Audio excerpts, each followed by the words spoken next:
obviously off last week, and so things have.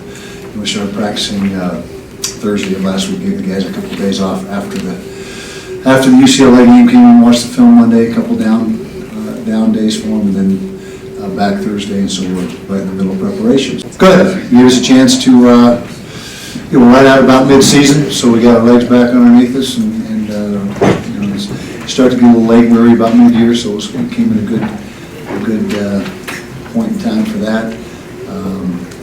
Got some downtime for the guys. It's a little bit different when you come back after a bye for a Thursday contest rather than a Saturday, and so it's not your typical bye week, but I think we made the most of it, which we try to do, obviously, every time we have a bye.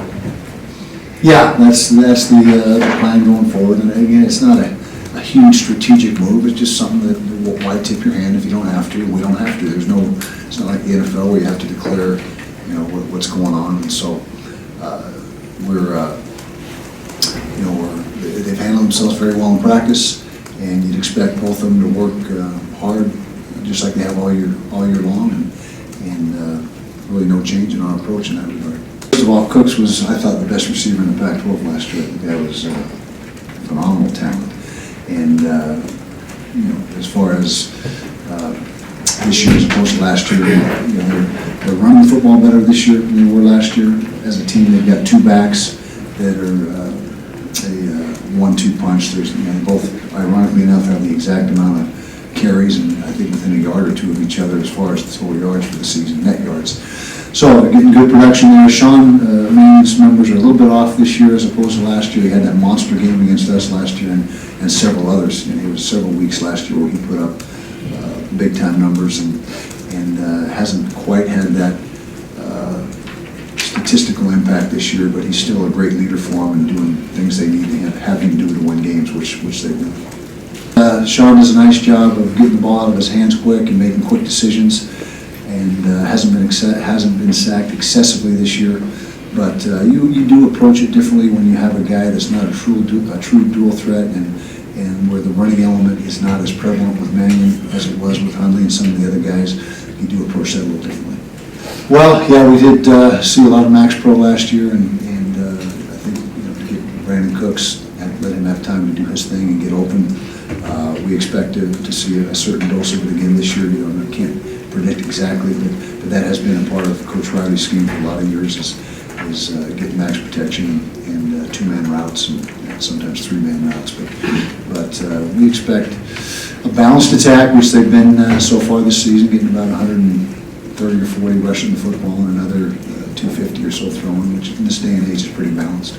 Well, Coach Banker, their defense coordinator, has been there a lot of years. In fact, I don't know how many years he's been there, 8, 10, maybe beyond that. He's been there for a while, done a great job, always has a stingy defense. They're a quarters coverage team, that's their base coverage, and they run it very well. They know exactly what they're doing with that coverage, and they do some other things as well, but you're going to get that coverage about 65% of the time when you're playing these guys, and they're just coached up exceptionally well. They've got good technique. The corners in that particular coverage, you've got to have two corners that can hold up in one-on-one situations, which they have had and do have this year. And I think that's really the formula. Consistency in what they're doing. Been doing the same thing for a lot of years, and they've got good players.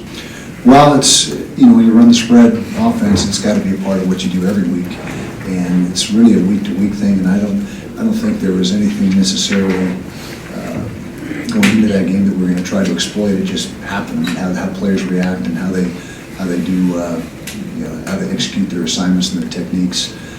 Some weeks it's there and some weeks it's not, and so we didn't have the thought process going into that game, hey, this is going to be a big week for the zone read. It just happened to shake out that way, and that's usually how it works. There's not with everybody doing, or not everybody, but so much spread offense in the nation now, everybody's becoming accustomed to how to defend it and how the defensive ends need to play and so forth. And so I don't think that last year there was a big emphasis on it, but this year if it's there and we can capitalize, then we will. But if it's not, then you got to go a different direction.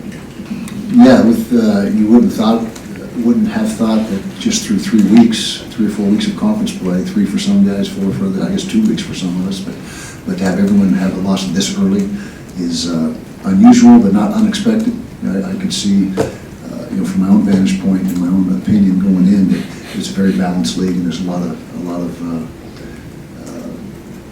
I hate the word parity, but there's just balance in the league, and if you're not ready to play every week, you're going to get beat. That's what's happened so far, and you may even see a 2-loss team win the North or the South. We'll have to see how things shake out, but it doesn't surprise me.